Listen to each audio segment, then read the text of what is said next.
ಜೊತೆ ಒಂದು ಪುನೀತ್ ರಾಜ್ಕುಮಾರ್ ಅವರ ಒಬ್ಬ ಅಭಿಮಾನಿ ಇದ್ದಾರೆ, ಬನ್ನಿ ಅವ್ರನ್ನ ಮಾತನಾಡ್ಸೋಣ. ಹಾಯ್ ಸರ್, ಎಲ್ಲಿಂದ ಬಂದಿದ್ದೀರಾ?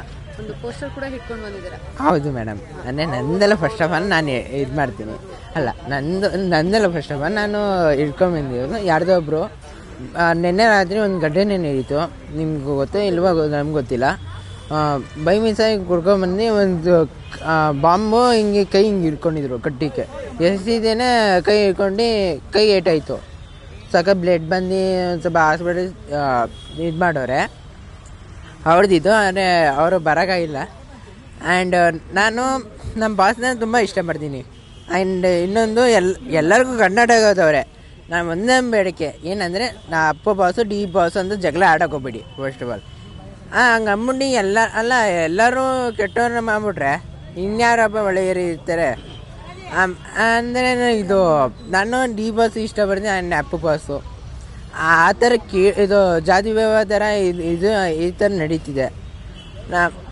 ನಾನು 1975 ಅವರು ಹುಟ್ಟಿದ ಹಬ್ಬ ದಿವಸ 17/3/1975 ಹುಟ್ಟಿದ ಹಬ್ಬ ದಿವಸ. ಯಾವಾಗಲೂ ಬರ್ತೀರಾ ನೀವು? ಇಲ್ಲ, ಹಿಂದಿನ ವರ್ಷದಿಂದ ಸ್ಟಾರ್ಟ್ ಮಾಡಿದ್ದು. ನಾನು ಅವತ್ತೇ ನಮ್ಮ ಪೇರೆಂಟ್ಸ್ ಪರ್ಮಿಷನ್ ಕೊಟ್ಟಿದ್ದು. ಫಸ್ಟ್ ಟೈಮು ಒಬ್ಬನೇ ಬಂದು ಇಷ್ಟೊಂದು ಎಂಜಾಯ್ ಮಾಡ್ತೀನಿ ಅಂದರೆ ನನಗೆ ಲಿಟ್ರಲಿ ನನಗೆ ಗೊತ್ತಿರಲಿಲ್ಲ. ಆ್ಯಂಡ್ ಇನ್ನೊಂದು ವಿಷಯ ಹೇಳಬೇಕು, 29/10/2023 ನಮ್ಮ ಬಾಸ್ ಏನು ತೀರೋಗಿರೋದು. ಅದು ನನಗೆ ತುಂಬ ಬೇಜಾರಾಯಿತು. ನಮ್ಮ ಶಿವಣ್ಣ ಹೇಳಿದ್ದು ನನಗೆ ಒಂಥರ ಫೀಲ್ ಆಯಿತು. ಏನಂತಂದರೆ ಅವರು ಹೇಳಿದ್ದು, ಏನ್ರ ನೀವು ಹಿಂಗಂದರೆ ನಮ್ಮ ಮನಸ್ಸಲ್ಲಿದ್ದವನು ನನ್ನ ರಕ್ತದಲ್ಲಿದ್ದಾನೆ, ಯಾವನು ನಮ್ಮ ಉಟ್ಕೊಡಿಲ್ಲ ಅವನು ನಮ್ಮ ಅಪ್ಪನ, ಅವನ ತಮ್ಮ ಅವನು ಹಂಗೆ ಅಂತ ಒಳ್ಳೆ ರೀತಿ. ಅದರಿಂದ ನನಗೆ ಟಿ ವಿಯಿಂದ ನೋಡಿ ತುಂಬ ಖುಷಿ ಆಯಿತು ಆ ಸರ್ ಹೇಳಿದ್ದಕ್ಕೆ. ಆ್ಯಂಡ್ ರಾಜ್ಕುಮಾರ್ ಸರ್ ಹೇಳಿದ್ರು,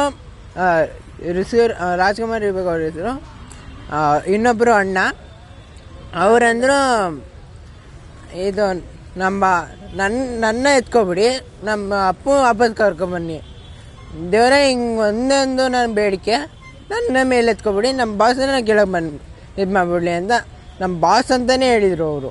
ಅಂದರೆ ಒಂಥರ ಬೇಜಾರಾಗುತ್ತೆ. ಆದರೆ ಇನ್ನೂ ಇದ್ದಾರೆ, ನಮ್ಮ ಮನಸ್ಸಲ್ಲೇ ಇದ್ದಾರೆ, ಎಲ್ಲೂ ಬಿಟ್ಟೋಗಿಲ್ಲ. ಇನ್ನೂ ಕರ್ನಾಟಕ ಅಲ್ಲ, ಇಡೀ ಇಂಡಿಯಾಗೆ ಗೊತ್ತು ನಮ್ಮ ಬಾಸ್ ಯಾರು ಅಂತ. ತಮಿಳ್, ತೆಲುಗು, ಹಿಂದಿ ಎಲ್ಲ ಕಂಟ್ರಿಯಿಂದ ಬರ್ತವ್ರೆ. ನಾನು ಇವತ್ತು ಸಡನ್ಗೆ ಇದು ಮಾಡಿದೆ, ಅಂದರೆ ಮೊದಲೇ ಬಂದಿದ್ರೆ ಇಲ್ವೋ ಗೊತ್ತಿಲ್ಲ.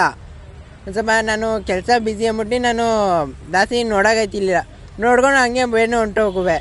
ಇವತ್ತೇನೋ ತುಂಬ ಅವಕಾಶ ಸಿಕ್ತು ಅದಕ್ಕೆ ನಾನು ಬಂದಿನಿ. ತುಂಬ ಏನೋ ಒಂಥರ ಎಂಜಾಯ್ಮೆಂಟ್ ಥರ ಫೀಲಾಗಿ ಬಂದಿದ್ದೀನಿ. ನಾನು ಮಂಡ್ಯದವನು, ವಿನಯ್ ಸಿಂಗ್ ಅಂತ. Thank you so much madam, ಈ ಅವಕಾಶ ಕೊಟ್ಟಿದ್ದಕ್ಕೆ.